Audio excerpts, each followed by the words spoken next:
Hello and welcome to a new episode on the Just Create server, where today we are putting golems into our dungeon and doing some more logistics to get this thing running.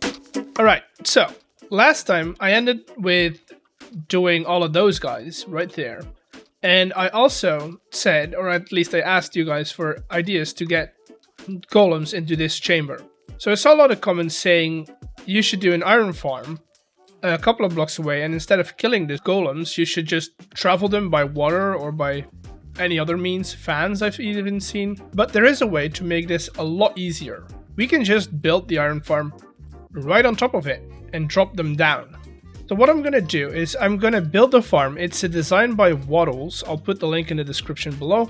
But I'll build the farm and then I'll explain what's happening after it's actually built, because it's going to be a lot easier for you guys to see what's happening when it's actually there. Okay, so the villagers are in there already. I still have to put in the zombie because, well, once I do that, this farm is going to get kickstarted and I don't want any golems yet because I still have to do the platform. But I wanted to bring you back in to show you guys what this is gonna do. So basically this is a standard vanilla iron golem farm, or an iron farm. Instead of having a killing chamber, we have this kind of reservoir, and this has a line of sight. So there's a piece of glass in there, so the golem has a line of sight, or better yet, the villagers have a line of sight of the golem. So once there's a golem in there, they will not spawn another one, which is an important thing, because I don't want 3, 4, 5 golems in this chamber. I only want one. Now we just need to make sure that we can pull out this piece of ground or piece of floor over there, and that will send them straight through here on this piece of carpet. Well, it's carpet, but it has some snow blocks underneath, so it cushions the fall. And then we're ready to fight. Now let's get this floor moving, and I think we've got a port over there we can use. And we just need to set up some interesting stuff. Alright, so we've got a system in. I'm gonna go and grab a button so we can test it. That should be fast enough. Alright, let's grab the zombie and let's test this out. Hello, is gonna be our serviceman. He's gonna do all the work for us. Alrighty, guys, you got company. There we go. Give me a golem. There we go. And straight in there. Great. And then would there be a way for us to name tag him? That's a good question. We can't do it in a 3x3. But we'll see. We'll see. There he goes. Oh, that's not good. How are we gonna do that? Is there any block? Maybe in copycats. Copy. Let's see. Go. Like, I don't think any other panels will do. Ghost blocks. The ghost block is something I. Regular same movements. No collision with entities, and that's kind of what we need, don't we? Because the thing is, I could use water, right, to push him in. Let me see, can I get some? I mean, we could surround this entire thing, right? But the moment I put this guy in here, right, it's gonna flood all of those, which is kind of not what I want. So what I'm gonna do, I'm gonna take out all of those blocks, right? Take all of those and replace them with copycat blocks, or at least these 9 will be copycat blocks. The rest is whatever texture I'm gonna assign these, we'll replace them with. So anywhere he lands is now gonna go and flow into the middle and push him through these blocks. Beautiful. I think we have another test that we need to run. Did we reload? We did reload, which is a great proof of concept, by the way. And we push you down.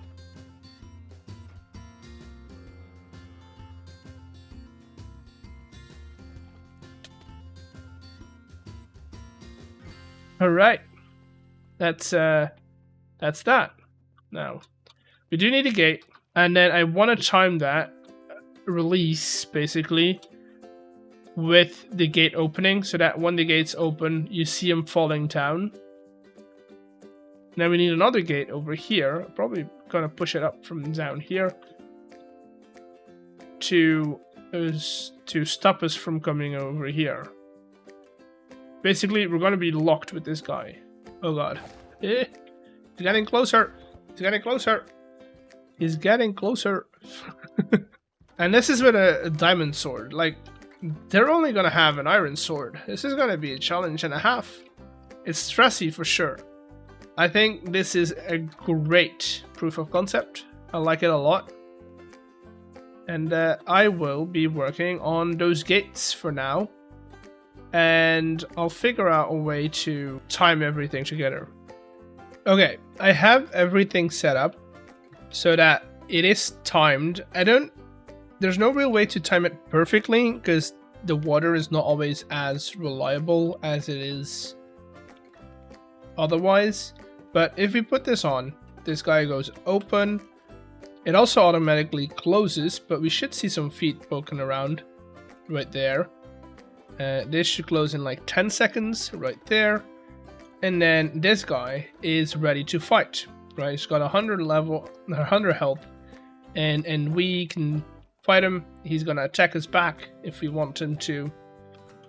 I'm checking light levels because I don't want anything to spawn in here, so temporarily I'm putting torches. I'll probably fix this with some smart placing of some... what is it called? Glow lichen? But for now, I'll just skip the fight. I'll do this, we open that. That all works. Everything is being routed to our return box over here. So we should have a key. Come on.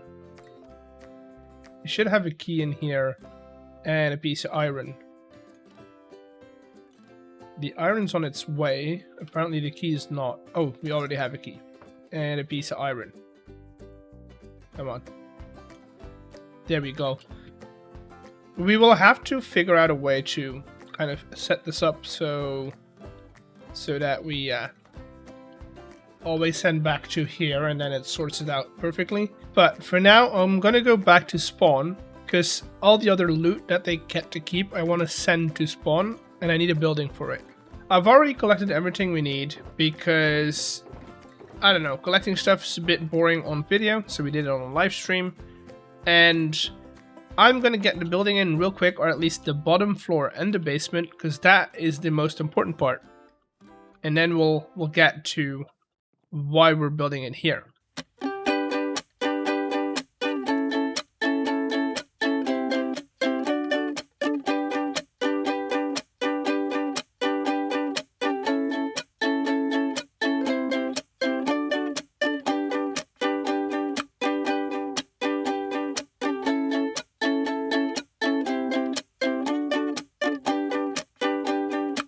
Alright, the building's in. I got a bit carried away, and I was gonna do the bottom floor only, but I mean, it looks too good to not put it in entirely.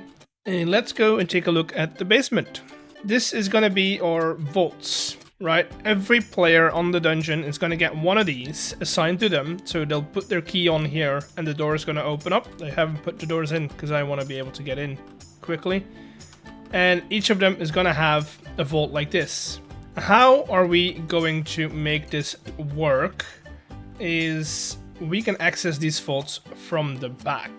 So what we're going to do to access all of these vaults is we're going to use these post boxes and we're going to link them to this station over here. Boom.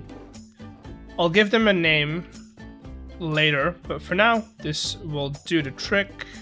And so we'll have a train coming from the dungeon all the way over here and dropping everything in of these vaults, each one for one player. Now I have to do the same thing on the other side, so give me a second while I do that, and I'll get back to you when I'm ready.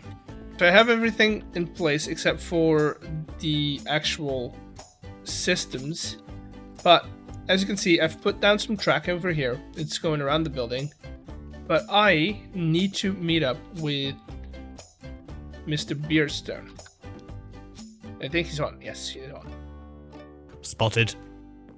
We're just looking. I'm wondering why you have 2 of each on the board. Because it's bringing them from... So the left-hand side is my factory over there, and the right-hand side is my centralized storage. Oh, so I'm just I get it. bringing stuff over to here so I can then send it off to the shopping district or whatever. I get it. I have a question about your rail tracks. Your train tracks. Yes, far away. Would you mind me branching off of them in some places? Oh, no! Of course not. It's all community rail. Yeah, I know, but it's mostly because you've decorated those places, and I want to ask for permission have first. I've only decorated one very small part, so I know exactly where is I it that bit? Exactly where I want to patch into it. Would you mind having 2 little small tunnels? Think of like service train tunnels. Like the honestly, I don't mind. Okay. Yeah, we can do that. That's absolutely not a problem. Okay, so I'm just gonna. That's a train and a half. I was watching it arrive the whole time. I was just trying to keep you there. That's why I was here and just moved aside at the last second. Yeah, honestly, do what you want. Like, this area here, I've been decorating slowly on stream, and I'm still sort of figuring stuff out. Okay. It was someone in chat's idea was to put a broken wall there because I didn't know how to finish it off. So if you want to slam some tunnels through or do whatever you want, 2 service tunnels in there, and then I would also put inside your tunnel over there. On either side of the tunnel, have a service train go down.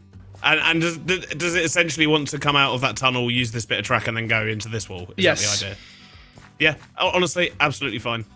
That would be ideal. We have a little tunnel set up. For now, it's just a loop, but this will be used to transport the loot that the players get back to spawn, back to our building that we built over there. And that's why I have dug this hole. Let's go and get to the dungeon real quick so we can figure out how to split our loot and send all of the stuff that we want to send to spawn. So we need to figure out how to split up the loot and then send whatever we want them to keep to their post box in spawn. This should now be all set up. I'll walk you through it while I set up the redstone links, because we still need to do that. So basically what we have is we have a item splitter over here.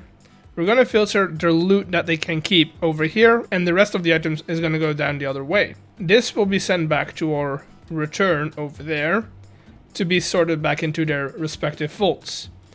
The loot that they can keep will be packaged in their dedicated boxes, so I'll name all of these. The package is going to go through this belt all the way over... all the way over to our bubble column, and then up to our train station for transport. What we have to do now is we have to link these to a player. So that thing over there. Okay, so we've got all the filters set, and these are basically gonna link back over to this place over here. I basically need to take an output from here. So I'm gonna grab some extra blocks. And then we just set our general link filter, which in my case is a stair. And maybe you guys have noticed over the past few videos, this entire dungeon, all the links have been an oak stair. So yeah, I know not to use oak stairs anywhere else if I don't want to mess up any signals in here. And I should now have locked all of these but one. No, they're all locked. Why that? Why that? Why that a thing? Are these all on? They are all on, okay. Okay. There's one more thing I need to do. And that's set up the sequence of this thing. So what I can do is I can add a button in front of here. That again is going to be a oak stair. So basically what we'll do is we'll have our input over here. That's going to be our button press. So do I need to get anything else? I think that's about it. Oh, no, I also need this to go. I need this right here to be powering this guy as well. This guy right here. Right there. And then we need a frog and a connection to probably that one over there. I'll get those in later before we test it out. First of all, I need to get power to this guy, which I can probably grab from down here somewhere. Is that going right? That is going the right direction. Great. Okay, so basically stuff comes down here with our filters. Whenever this guy selects one, I'm just gonna select this guy over here. Boom. Now that one is off, as you can see, which should have selected this guy over here. Goes down, gets packaged up, and gets sent to our train station, which we still have to set up.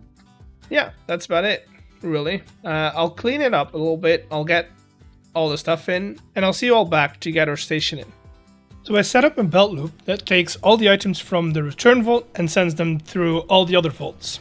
Then I have some funnels on that belt that separate all the items into their respective vaults. Now we need to set up the water column, and that's as easy as putting water at the top, going down and place a piece of soul sand, and then fill up the column with kelp to turn it into source blocks. At the top we'll set up a post box with a funnel to catch the package so it's ready for the train. I did already make a train, but I lost the footage due to a crash, so let's go and take a look at what it looks like. This little train is meant to be a service engine that takes care of the tracks. So I did add a little wagon that's just big enough for some tools and some emergency repair stuff. It won't run constantly, but only when it has a package to deliver, so let's set up a schedule for it. When it is running, it's going to merge onto Beardy's train line, and then in the tunnel it'll dip to the left and down. Afterwards it'll stop at both stations to deliver the potential loot, and it'll keep going only to merge back onto Beardy's line and wait in our service tunnel. The way I get it to move only when it has a package is I take a redstone output from the post box and feed it into the station on a delay. Now that the mechanics are working for a little system over here, we do have to take care of the interior of our building at spawn, because we can't leave it blank.